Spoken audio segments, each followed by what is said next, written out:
Shri Kennedy Karimpinkala, the United Christian ഫോറത്തിന്റെ കണക്ക് പ്രകാരം രാജ്യത്ത് എല്ലാ ദിവസവും 2 ക്രൈസ്തവർ എന്ന് ശരാശരിയിൽ, ഈ പോയ വർഷത്തെ കണക്കാണ് ഇവിടെ പറയുന്നത്, എല്ലാ ദിവസവും 2 ക്രൈസ്തവർ എന്ന് ശരാശരിയിൽ ആക്രമിക്കപ്പെടുന്നു. 2023 ഡിസംബർ 14 വരെയുള്ള 334 ദിവസങ്ങളിൽ 687 അക്രമ സംഭവങ്ങൾ. ഉത്തർപ്രദേശ് 287, 2020 279 ആണെങ്കിൽ 21 എത്തുമ്പോൾ 501 വർദ്ധിപ്പിക്കുന്നു. 22 ആകുമ്പോൾ 599 ആകുന്നു. 2023 നവംബർ വരെ 687. ഓരോ വർഷം കഴിയുന്നവരും തീവ്രമായി വരുന്നു. മതം മാറ്റ നിരോധന നിയമത്തിൻ്റെ മറവിൽ പ്രാർത്ഥന നടത്തിയതിന് 100 കണക്കിന് ആളുകൾ ജയിലിൽ കിടക്കുന്നു, പള്ളികൾ ആക്രമിക്കപ്പെടുന്നു തുടങ്ങിയ തീവ്രമായ പ്രശ്നങ്ങൾ അവിടെ നിൽക്കുമ്പോൾ സജി ചെറിയാൻ പറഞ്ഞ ഒരു വീഞ്ഞും സജി ചെറിയാൻ പറഞ്ഞ ഒരു കഷ്ണം കേക്കും ആണോ എടുക്കേണ്ടത്? അതോ ഇതൊക്കെ രാജ്യത്തെ ഭരിക്കുന്ന അധികാരികളെ നേരിൽ കിട്ടുമ്പോൾ അതൊക്കെ തീവ്രമായി തന്നെ പറയണം എന്ന ആവശ്യത്തെയാണോ എടുക്കേണ്ടത്? Take away Shri Kennedy കരിമ്പിങ്കാല.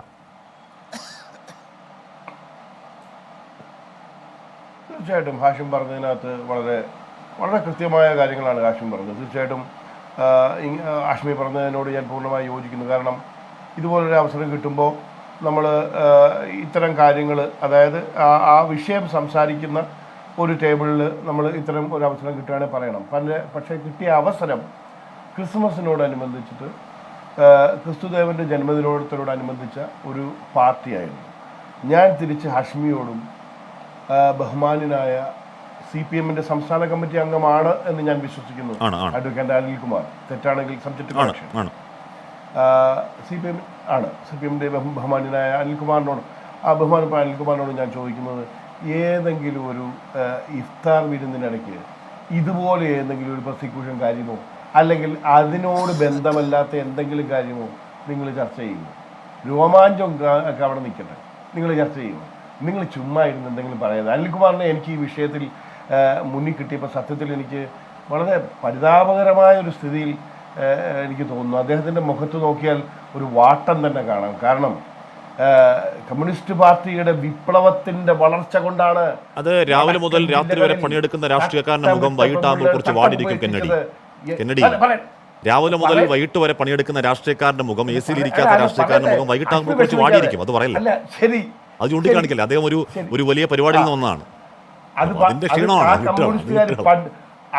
രാഷ്ട്രീയക്കാരന്റെ കാര്യം ഞാൻ പറഞ്ഞു. ആ കമ്മ്യൂണിസ്റ്റുകാരൊക്കെ പണ്ടാ എന്താ അശ്മി, അത്തരം കമ്മ്യൂണിസ്റ്റുകാർ ജീവിച്ചിരിപ്പിട്ടില്ലാത്ത നാടായത്.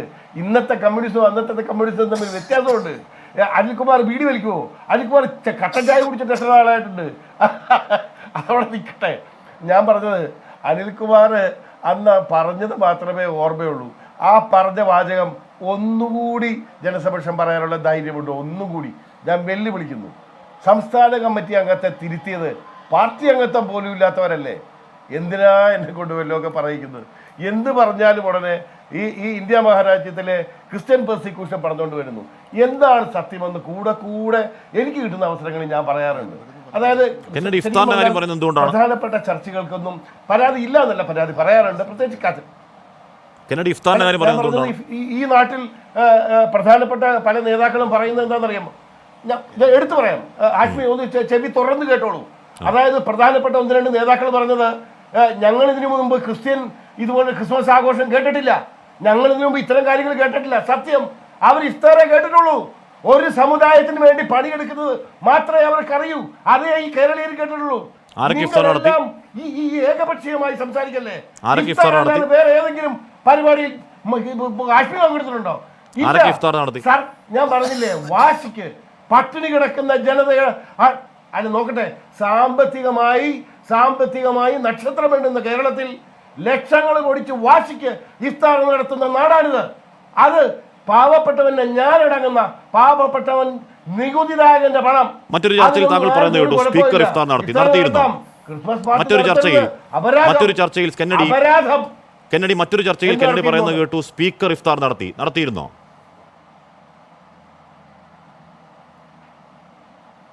ഞാൻ മനസ്സിലാക്കുന്നത് നടത്തിയില്ല എന്നാണ് സത്യം. ആ ചർച്ചയിൽ താങ്കൾ പറഞ്ഞത് നടത്തിയിരുന്നു എന്നാണ്. നടത്തിയിട്ടില്ല എന്നുള്ളതാണ് സത്യം. വെറുതെ അങ്ങനെ ഒരു ചാനൽ പോയി എന്തെങ്കിലും പറഞ്ഞു പോലും തെറ്റാണ്. മാപ്പ് ചോദിക്കുന്നതിനോ തെറ്റ് പറയുന്നതിന് എനിക്ക് ഒരു തെറ്റാണ്. സ്പീക്കർ ഇഫ്താർ നടത്തിയിട്ടില്ല. പറഞ്ഞു പോകണ്ട. ഞാൻ പറഞ്ഞതിനോട്ട് എന്താ പറയട്ടെ? അല്ല, അനിൽകുമാറിനോടൊന്ന് അല്ല അനിൽകുമാറിനോട് ഒന്നുകൂടെ ഒന്ന് പറഞ്ഞ മുമ്പ് പറഞ്ഞ വാചകം പാർട്ടിക്ക് പുറത്താവും. ആ പാർട്ടി അനിൽകുമാർ അതിൽ തെറ്റും പറഞ്ഞില്ല. എന്തോന്നു പറഞ്ഞിട്ടില്ല. അക്കാര്യത്തിലൊന്നും വിഷമിക്കണ്ട. പിന്നെ അനിൽകുമാർ പറഞ്ഞത് ശരി, അനിൽകുമാർ പറഞ്ഞത് ശരി.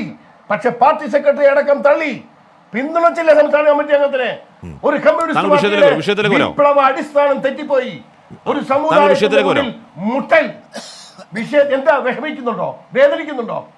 വേദനിച്ചോ? അല്ല കെന്നഡി യോജിക്കുകയാണ്. ക്രിസ്ത്യൻ പ്രോസിക്യൂഷൻ പ്രധാനമന്ത്രിയോട് പറയണമായിരുന്നു എന്ന നിലപാടിൽ കെന്നഡിക്കും യോജിപ്പാണ്.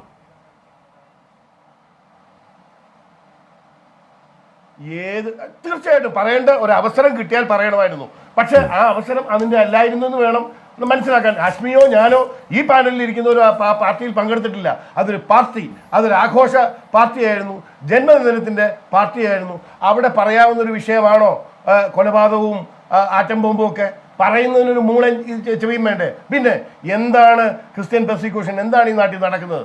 നമുക്കറിയാം, മേഘാലയ അടക്കം മണിപ്പൂരടക്കം പല സംസ്ഥാനങ്ങളിലും ഇന്ന് 85% ക്രിസ്ത്യൻ മെജോറിറ്റി ആയി കഴിഞ്ഞു. അത് കത്തോലിക്കലാണെന്നല്ല പറയുന്നത്. പെന്തക്കോസ്ത് വിഭാഗങ്ങളുടെ ഇവാഞ്ചലൈസേഷന്റെ ഭാഗമായി അവിടെ ഭൂരിപക്ഷം അതായത് മേഘാലയയിൽ മണിപ്പൂരിൽ 85% എന്റെ കെന്നഡി, അതായത് മേഘാലയയിൽ 85% എന്താണ് ക്രൈസ്തവരായത് മതം മാറ്റിയിട്ടാണോ? ഇന്ത്യക്ക് സ്വാതന്ത്ര്യം എന്തോ കെന്നഡി അത് ഗോത്രവർഗ്ഗക്കാരായിരുന്നു. മതം മാറ്റിയിട്ട് തന്നെയാണ്.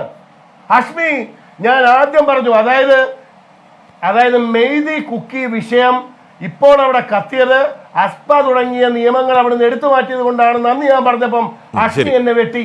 പിന്നീട് ഹാഷ്മി തന്നെ പലതാണ് ആവർത്തിക്കുന്നത് ഞാൻ കേട്ടു.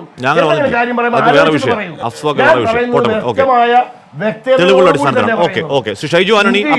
അല്ല, ഇന്ത്യയിൽ 3 സംസ്ഥാനങ്ങളെങ്കിലും അല്ല സ്വാഭാവികമായും അത്തരം ഒരു 85% എന്ന് പറഞ്ഞ ചെറിയ കാര്യമല്ലല്ലോ. അതായത് ഗോത്ര വിഭാഗങ്ങൾ ഉണ്ടായിരുന്ന സ്ഥലത്ത്, അതായത് ക്രിസ്ത്യാനിറ്റി ഇല്ലാതിരുന്നൊരു സ്ഥലത്ത് ഇവാഞ്ചലൈസേഷന്റെ ഭാഗമായി, കടുത്ത ഇവാഞ്ചലൈസേഷന്റെ ഭാഗമായി ഇത്തരം മാറ്റങ്ങൾ വരുമ്പം സ്വാഭാവികമായ പ്രതികരണങ്ങൾ ഉണ്ടാവാം. ക്രിസ്ത്യൻ കൗൺസിൽ പ്രതിനിധി അങ്ങോട്ടും ഇങ്ങോട്ടും അതൊക്കെ ആളുകൾ മനസ്സിലാവുന്നു.